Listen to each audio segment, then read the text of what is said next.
Puji nama Tuhan, Bapak Ibu yang kekasih di dalam Tuhan Yesus Kristus. Kembali pada pagi ini kita akan sama-sama beribadah di minggu yang pertama di bulan Agustus. Dan mula pertama saya ucapkan Shalom Elohim. Saya percaya kita semua yang ada penuh dengan sukacita bersama keluarga untuk sama-sama menikmati kebenaran firman Allah. Kita akan berdoa sebelum untuk menerima kebenaran firman Allah. Segala pujian, hormat, kemuliaan bagi nama-Mu Bapa. Pada saat pagi ini kami bersyukur Tuhan kembali pertemukan kami lewat ibadah online. Dan kami boleh sama-sama masuk untuk menerima kebenaran firman-Mu. Dan di mana ibadah kami pada pagi ini disertai dengan perjamuan suci. Kami percaya Tuhan apapun yang Engkau buat hari ini dalam kehidupan kami percaya itu semua adalah yang terbaik. Dan biarlah Tuhan Engkau yang memberkati kebenaran firman-Mu yang hamba-Mu akan sampaikan. Biarlah semuanya itu adalah kebenaran firman yang murni, yang benar-benar isi hati-Mu yang tersampaikan bagi kami. Sehingga kami menjadi kehidupan yang semakin bertumbuh di dalam Engkau Bapa. Urapi hamba-Mu, berkati seluruh jemaat-jemaat-Mu. Kami percaya firman Allah pada saat pagi ini memberkati kami. Dalam nama Yesus kami siap menerima firman-Mu. Haleluya. Amin. Bapak Ibu yang kekasih di dalam Tuhan Yesus Kristus. Kebenaran pada pagi ini saya akan memberikan tema yaitu mengikatkan diri kepada Tuhan. Pembacaan kita di dalam 1 Korintus pasal yang ke-6 ayat 17, 1 Korintus pasal 6 ayat 17 berbunyi demikian. Tetapi siapa yang mengikatkan dirinya kepada Tuhan menjadi satu roh dengan Dia. Saya ulang ya. Tetapi siapa yang mengikatkan dirinya kepada Tuhan menjadi satu roh dengan Dia. Itu sebabnya firman Allah pada pagi ini saya berikan tema yaitu mengikatkan diri kepada Tuhan. Bapak Ibu yang kekasih di dalam Tuhan Yesus Kristus, mengapa kita perlu mengikatkan diri kepada Tuhan? Mengapa saya dan saudara perlu mengikatkan diri kepada Tuhan? Karena di dalam ayat 20 kalau kita baca di situ, di dalam ayat 20 pasal yang sama ya. Pasal yang ke-6, 1 Korintus pasal 6 ayat 20 katakan. Sebab kamu telah dibeli dan harganya telah lunas dibayar. Karena itu muliakanlah Allah dengan tubuhmu. Arti katanya kita telah dibeli. Kata telah dibeli di sini berarti dengan tubuh dan darah Kristus saya dan saudara telah dibeli. Dan dikatakan dibeli dengan harga yang lunas dibayar. Bukan dengan cicil, bukan dengan kredit. Tetapi Tuhan membeli saya dan saudara itu kontan, lunas dibayar. Itu sebabnya di dalam ayat 20 ini dikatakan bahwa karena itu muliakanlah Allah dengan tubuhmu. Dengan tubuh kita, dengan hidup kita, milik kita yang kita punya ini bukan kuasa lagi dalam diri kita. Kita tidak berkuasa lagi di dalam diri kita. Itu sebabnya seluruh kehidupan kita, baik tubuh, jiwa dan roh kita hanya permuliakan Tuhan. Karena apa? Karena kita telah dibeli dan lunas dibayar. Jadi hidup kita bukan kuasa kita lagi, bukan milik kita lagi. Itu sebabnya pentingnya kita mengikat diri dengan Tuhan karena kita adalah miliknya Tuhan dan kita tidak berkuasa atas diri kita lagi. Kalau kita lihat di dalam pembacaan di dalam Galatia pasal 20 ayat 20a. Di situ pun diungkapkan oleh Rasul Paulus bahwa namun aku hidup tetapi bukan aku lagi yang hidup. Melainkan apa? Kristus yang hidup di dalam aku. Ini pun yang menjadi pengakuan daripada Rasul Paulus bahwa dia hidupnya, kehidupannya seluruh hidupnya itu untuk Tuhan dan bagi Tuhan saja. Bukan dia lagi yang memiliki kehidupannya. Saat kehidupannya bertemu dengan Tuhan secara pribadi dan dia mengalami yang namanya perubahan hidup, mengalami kasih karunia, dia ditebus, diangkat dari segala dosa kesalahannya sehingga dia menjadi umat yang bisa menghadap Tuhan dan dia menjadi umat yang mengalami perubahan hari demi hari. Rasul Paulus mengakui bahwa hidupnya bukan miliknya lagi, tetapi milik Kristus. Arti katanya Rasul Paulus tidak berkuasa atas kehidupannya. Bahkan kalau kita pelajari dan kita perhatikan di dalam pembacaan kita tadi di dalam 1 Korintus pasal yang ke-6 di dalam ayat 12 dikatakan Rasul Paulus katakan apa? Segala sesuatu halal bagiku, tetapi bukan semuanya berguna. Segala sesuatu halal bagiku, tetapi aku tidak membiarkan diriku diperhamba oleh suatu apapun. Ini pengakuan dari Rasul Paulus bahwa Paulus tidak mau terikat atau diperhamba dengan apapun yang akan merusak hubungannya dengan Tuhan kalau kita perhatikan. Atau merusak perjuangannya untuk hidup kudus. Karena kalau kita lihat di dalam ayat 12 sampai ayat 16 di sini, ayat 12 sampai ayat yang ke-16 dikatakan bahwa Paulus memberikan nasihat kepada jemaat-jemaat yang ada di Korintus. Di mana jemaat di Korintus yang tadinya tidak mengenal Allah, kemudian bertobat, serta percaya kepada pemberitaan Injil, tetapi tetap saja menyukai dosa. Dikatakan di situ ya, mereka tetap saja menyukai dosa. Nah, hal inilah yang menjadi alasan dari Rasul Paulus menasehati orang-orang di Korintus pada saat itu. Untuk tidak lagi mereka terikat dengan hal-hal dosa yang akan merusak pertumbuhan rohani mereka. Itu sebabnya Rasul Paulus katakan di sini bahwa segala sesuatu halal bagiku. Karena di sini berbicara tentang apa? Makanan untuk perut. Memang maksudnya tidak salah. Mungkin sesuai dengan norma-norma itu benar. Tetapi dikatakan Rasul Paulus, tetapi bukan semuanya berguna.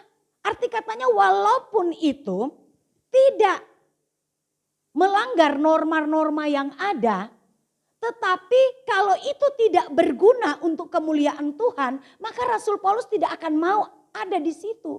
Tidak mau mengambil bagian hal-hal yang bisa membuat hati Tuhan luka. Itu sebabnya Rasul Paulus kehidupannya tidak mau diperhamba, tidak mau diikat, tidak mau diperbudak dengan hal-hal yang merusak hubungannya dengan Tuhan. Pada umumnya seseorang merasa sudah mengikat dirinya dengan Tuhan apabila sudah rajin ke gereja, rajin melayani. Ini sering saya ungkapkan ya, sudah rajin gereja, rajin melayani, aktif mengikuti kegiatan-kegiatan dalam ibadah, dalam hal-hal yang rohani. Bahkan tidak sedikit orang yang masuk sekolah Alkitab dan akhirnya mengambil keputusan untuk menjadi hamba Tuhan. Tetapi itu bukan ukuran seseorang mengikat diri dengan Tuhan. Di sini kita akan belajar ya, saya ada catat sedikit. Mengikat diri artinya menyatu atau melekat. Salah satu contoh kalau Bapak Ibu melihat saat kita ngikat sesuatu atau pohon lah. Pohon itu saat dia dengan rantingnya itu tidak ada terpisah. Kalau ranting itu dia terpisah maka ranting itu akan kering. Tetapi kalau dia tetap ada di pokoknya menyatu, melekat, menempel dengan baik. Itulah yang dinamakan mengikat. Nah, dalam ayat 17 tadi kalimat mengikatkan diri dengan Tuhan berarti menyatu dan melekat dengan Tuhan tidak terpisahkan. Dikatakan lagi menjadi satu roh dengan Dia. Berarti apa? Satu hati, satu keinginan, satu tujuan, satu gairah yang bisa dikatakan seirama. Jadi orang yang mengikatkan dirinya dengan Tuhan berarti menyatu melekat dengan Tuhan sehingga memiliki kehidupan yang sehati, sekeinginan, seirama dengan Tuhan. Ini kata mengikat. Makanya tadi saya katakan beribadah, rajin ibadah, pelayanan dan sebagainya itu bukan menjadi ukuran utama seseorang mengikat diri dengan Tuhan. Bisa jadi seseorang rajin ibadah karena memang dia tahu bahwa dia itu orang Kristen harus ibadah kalau hari Minggu. Mungkin saja seseorang mau rajin pelayanan karena apa? Dia sudah merasa terjadwal dari gereja. Atau memang karena dia punya talent di bidang musik dan sebagainya, dia harus pelayanan.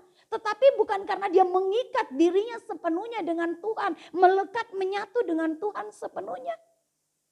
Atau banyak juga para anak-anak mahasiswa atau orang-orang calon-calon hamba Tuhan yang masuk dalam sekolah Alkitab.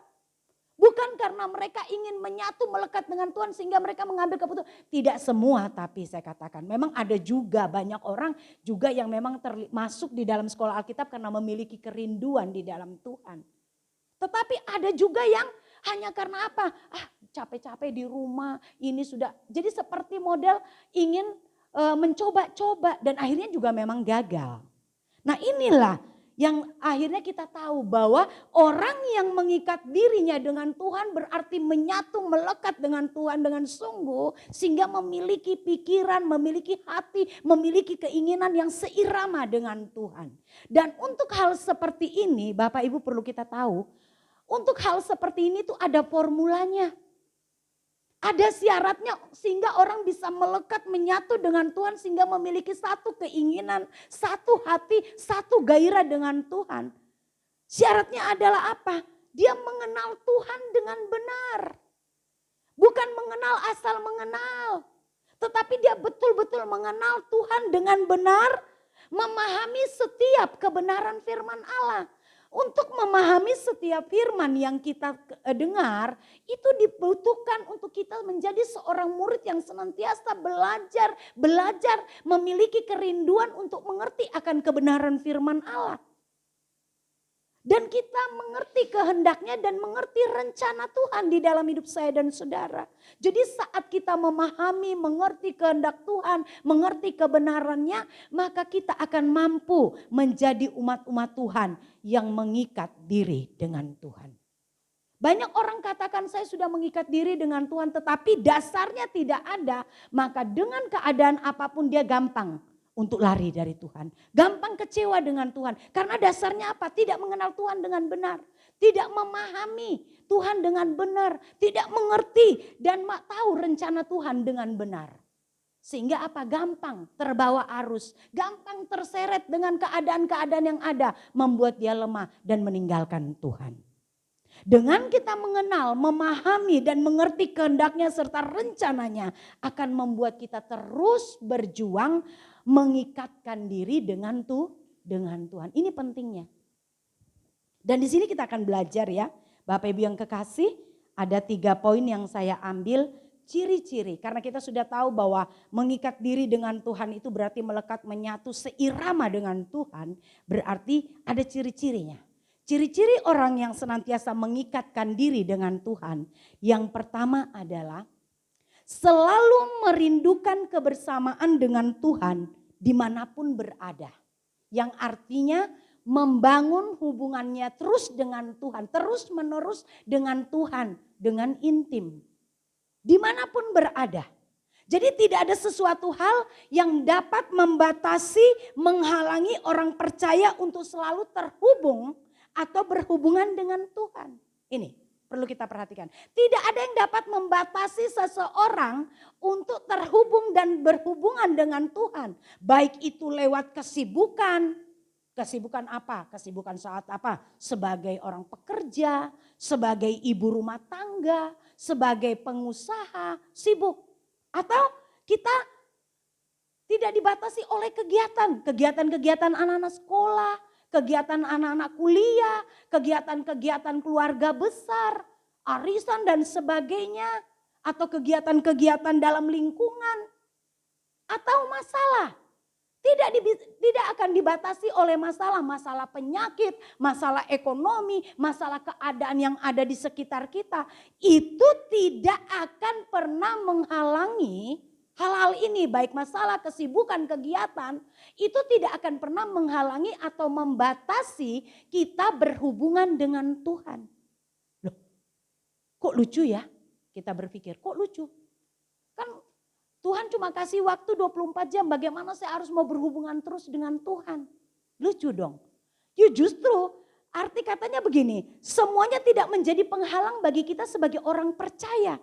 Mengikat diri dengan Tuhan, itu selalu bersama dengan Tuhan, terhubung dengan Tuhan. Arti katanya di dalam kegiatanmu, di dalam kesibukanmu, di dalam masalahmu, itu tetap kita terkoneksi, terhubung dengan Tuhan.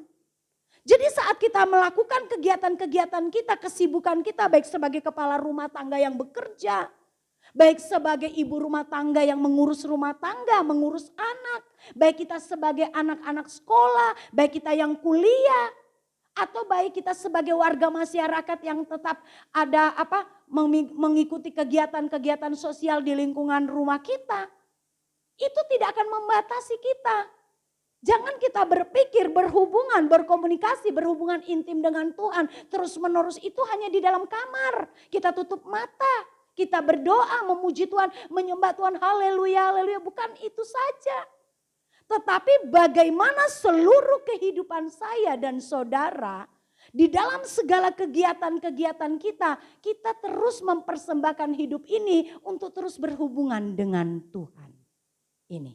Jadi tidak ada waktu yang tidak kita berhubungan dengan Tuhan. Tidak ada waktu yang kita tidak terkoneksi dengan Tuhan. Sehingga saat kita mengakui bahwa seluruh kegiatan kesibukan kita, masalah kita tetap terkoneksi dengan Tuhan, terhubung dengan Tuhan. Maka kita akan menggunakan hidup ini sebaik-baiknya hanya untuk kemuliaan nama Tuhan. Contohnya siapa saudara? Pribadi Henokh.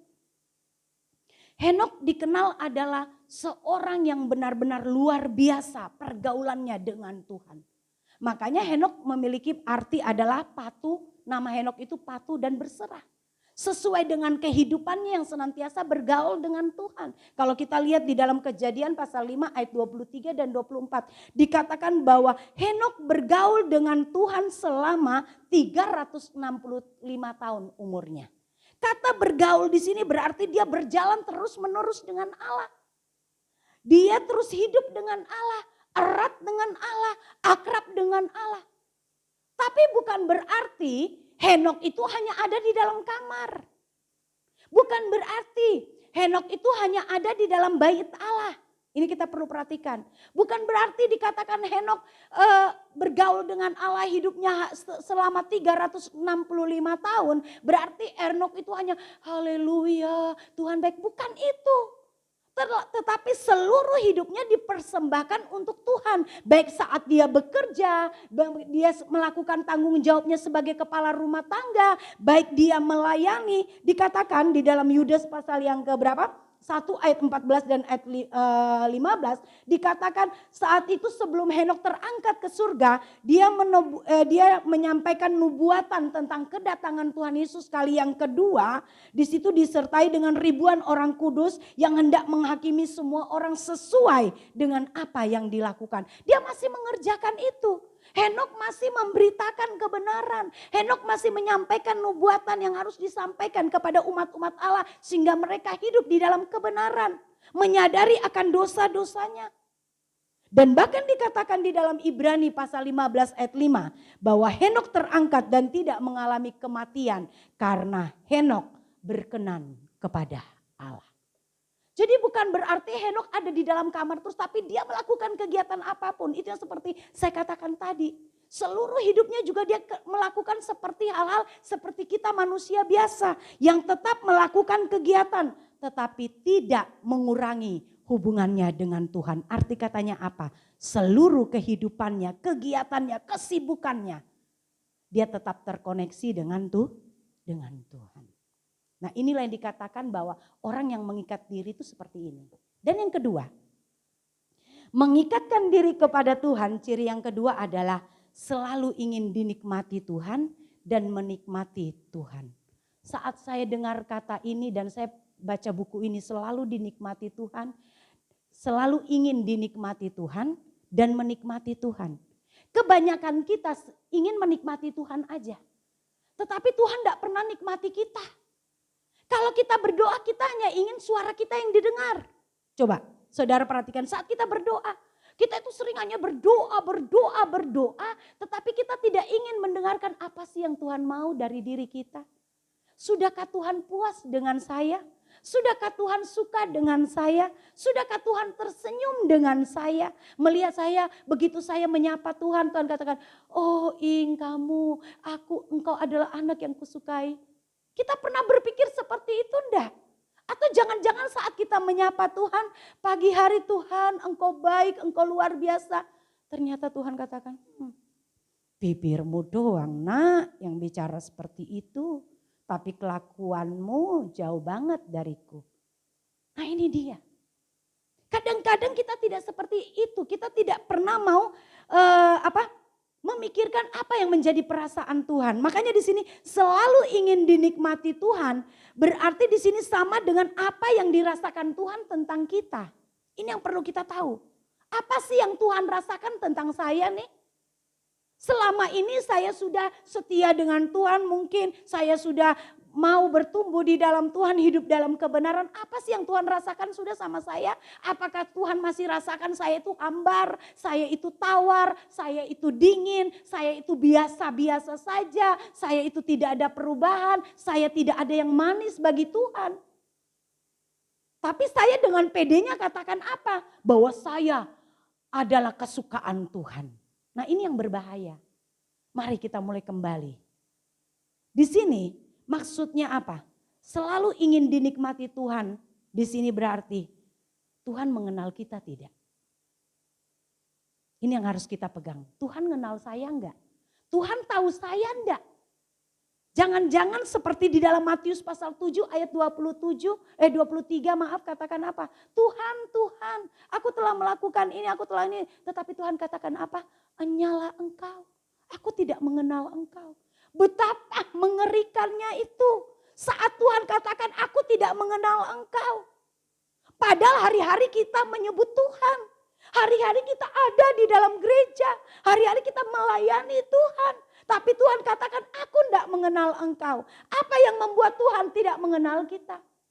Karena sebenarnya kita cuma melakukan pekerjaannya. Tetapi kita tidak hidup, melekat, menyatu dengan Tuhan. Sehingga kita tidak seirama dengan Tuhan. Tapi coba kita lihat Bapak Ibu Ayub.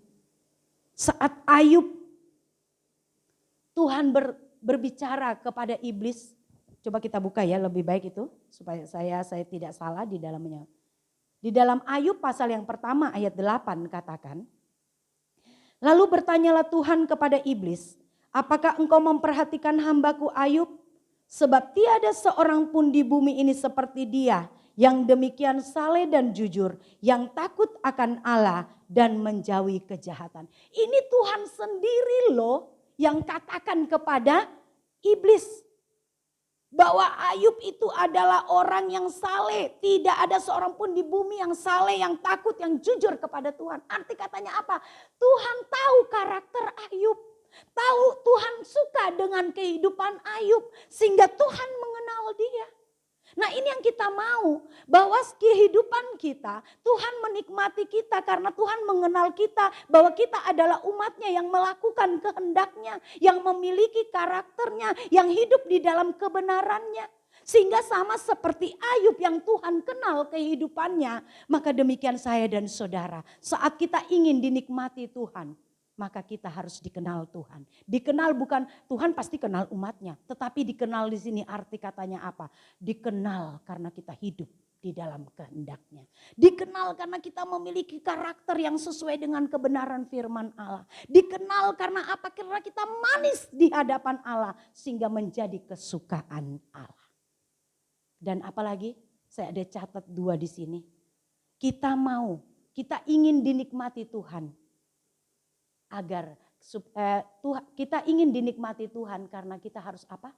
Berbuah bagi Tuhan. Ini yang penting. Kita harus berbuah bagi Dia. Karena Tuhan itu inginkan buah di dalam diri kita. Di dalam Roma pasal 7 ayat 4. Kalau Bapak Ibu baca di situ, saya bacakan lebih baik ya supaya enak, supaya kita ini Roma 7 ayat 4. Roma 7 ayat 4 katakan, sebab itu saudara-saudaraku, kamu juga telah mati bagi hukum Taurat oleh tubuh Kristus, supaya kamu menjadi milik orang lain, yaitu milik Dia yang telah dibangkitkan dari antara orang mati, agar kita berbuah bagi Allah. Allah kehendaki Dia mau menikmati kita karena kita berbuah. Sama seperti seorang tukang kebun, saat dia menanam satu pohon, menanam pohon buah, dia tidak mungkin hanya nanam pohon, tapi dia nggak menghendaki buahnya. Seorang pekebun yang berkebun, yang menanam apapun dia inginkan adalah buah. Demikian dengan kehidupan saya dan saudara, Allah menghendaki di dalam diri kita, di dalam kekristenan kita menghasilkan buah-buah yang manis. Saudara ingat perumpamaan tentang pohon ara yang tidak berbuah. Saat Yesus masuk di dalam satu kota dalam melakukan perjalanan, dia lapar. Dan dia melihat ada pohon ara.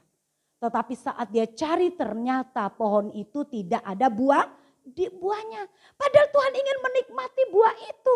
Ternyata buah itu enggak ada. Dan akhirnya apa yang terjadi? Tuhan Yesus mengutuk pohon itu.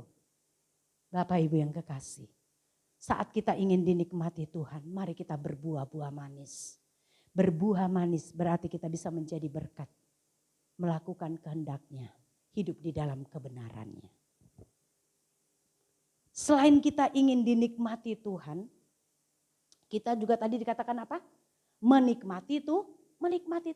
Menikmati Tuhan di sini berarti menjadikan Tuhan, itu yang saya katakan tadi. Menjadikan Tuhan itu kesukaan, kesenangan kita, kebahagiaan kita. Tidak ada yang lain. Kalau seseorang menikmati Tuhan berarti dia mensejajarkan atau mengangkat Tuhan itu lebih tinggi dari segalanya. Tidak ada yang lain dalam hidupnya. Seseorang yang ingin menikmati Tuhan berarti tidak ada lain yang menjadi kesenangannya.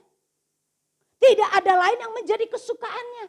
Tidak ada lain yang menjadi kebahagiaannya. Tetapi kebahagiaan yang sesungguhnya itu berasal daripada Tuhan. Ini menikmati Tuhan. Dan menikmati Tuhan itu berarti mengalami pengalaman bersama Tuhan lewat setiap kejadian-kejadian yang terjadi. Bukan kejadian yang enak saja, tetapi kejadian yang tidak enak itu membuat kita semakin bertumbuh di dalam Tuhan. Sehingga apa? Sehingga di dalam kehidupan kita hanya katakan apa? Hanya Tuhan yang kita ingini di bumi. Seperti yang diungkapkan oleh Mazmur Asaf. Bahwa tidak ada yang dia ingini selain Tuhan. Mazmur Asaf mampu mengungkapkan bahasa itu karena dia mengalami Tuhan. Bukan karena asal ikut-ikutan, bukan asal dengar sehingga dia ucapkan. Tetapi dia mengalami Tuhan hidup di dalam dirinya, mengalami Tuhan dalam kepengenalan akan kebenaran firman Allah. Sehingga dia katakan tidak ada yang lain dia ingini selain Tuhan saja. Itu yang kedua Bapak Ibu ya. Yang ketiga, saya singkat aja ya karena kita mau ada acara perjamuan. Yang ketiga, orang yang mengikatkan diri kepada Tuhan, orang itu akan selalu berusaha melakukan segala sesuatu untuk kepentingan Tuhan. Ingat, melakukan segala sesuatu untuk kepentingan Tuhan. Dalam 1 Korintus pasal 10 ayat 31, baik engkau makan, baik engkau minum, baik engkau lakukan segala sesuatu, lakukanlah untuk kemuliaan nama Tuhan. Arti katanya, maksudnya apa? Baik kita ibadah, baik kita melayani, baik kita bekerja, baik kita sekolah atau kuliah, baik kita sebagai ibu rumah tangga, baik kita membantu orang lain, semuanya itu kita lakukan hanya untuk kepentingan Tuhan. Arti katanya hanya untuk kemuliaan Tuhan. Tidak ada kepentingan kita di dalamnya. Kepentingan maksudnya kepentingan kita di dalamnya kalau kita beribadah. Supaya kita dianggap orang, oh orang Kristen itu rajin ya, oh ibu itu rajin. Oh dia rohani ya. Atau kalau kita melayani supaya orang lain lihat kita hebat dalam pelayanan. Itu sudah kepentingan kita yang kita ambil di dalamnya. Kita lakukan untuk kepentingan kita. Karena kita ingin dianggap orang hebat. Karena kita ingin dianggap orang super. Karena kita ingin dihargai. Karena kita ingin dihormati. Sehingga kita melakukan kegiatan-kegiatan ini. Tetapi Tuhan mau bahwa saat kita melakukan apapun, kita hanya lakukan agar kemuliaan Tuhan ditinggikan. Dan orang lain melihat setiap apa yang kita lakukan. Orang lain pun memuliakan nama Tuhan. Contoh seperti siapa? Seperti Nuh. Seluruh hidupnya dia habiskan untuk melakukan apa yang Tuhan kehendaki. Seluruh hidupnya walaupun saat dia melakukan itu mungkin berat. Saat dia melakukan itu mungkin dia tidak mampu membuat batra yang sebegitu besarnya. Hanya dengan menggunakan tenaganya dan tenaga anak-anaknya dan tenaga menantunya. Yang begitu sangat harus kuat menguras tenaga, menguras pikiran, menguras hati. Karena pada saat dia membuat batra, orang-orang di sekelilingnya adalah orang-orang fasik. Orang-orang yang berdosa. Walaupun mereka juga diberitakan firman kebenaran, diserukan kebenaran firman Allah oleh Nuh di dalam 2 Petrus 2 ayat 5. Tetapi mereka menolak kebenaran itu. Tetapi itu membuat Nuh tidak menjadi benci, tidak menjadi marah kepada orang-orang di sekelilingnya. Karena apa? Karena Nuh mengerjakannya semua itu untuk kemuliaan nama Tuhan. Jadi tidak ada sungut-sungut di dalam dirinya. Aduh Tuhan, kenapa engkau suruh aku buat batra di musim panas seperti ini? Lucu banget kali aku dianggap orang gila dengan orang-orang sekelilingku. Mungkin pemikiran kita seperti itu. Tapi Nuh tidak kecewa, Nuh tidak marah, Nuh tidak membenci. Tapi dia terus taat, giat melakukan apa yang Tuhan perintahkan sesuai dengan ukuran-ukurannya yang Tuhan inginkan. Dia membuat batra itu tidak mudah saudara. Membuat batra pada waktu itu hanya dengan tangan. Mereka tidak punya alat-alat berat untuk mengangkat kayu dan sebagainya. Tetapi itu dilakukan Nuh karena apa? Dia melakukan karena ketaatannya, karena kesetiaannya dengan Tuhan. Dan dia lakukan bukan untuk kepentingannya, tetapi untuk kepentingan Tuhan. Untuk kemuliaan nama Tuhan. Nah Bapak Ibu yang kekasih di dalam Tuhan Yesus Kristus. Biarlah kebenaran firman Allah pada saat ini. Bahwa saat kita ingin mengikatkan diri kepada Tuhan. Kita mau terus. Jangan sampai kita berubah oleh keadaan apapun. Kita mau mengikatkan diri terus dengan Tuhan. Dan orang yang mengikatkan diri terus dengan Tuhan maka akan selalu membangun hubungan dengan Tuhan. Membangun hubungan dengan Tuhan tidak mengenal tempat. Tetapi di setiap tempat yang ada. Di dalam setiap kegiatan kita. Di dalam setiap apapun yang kita kerjakan. Di situ kita terus terkoneksi dengan Tuhan. Dan yang kedua tadi dikatakan apa? Selalu ingin dinikmati.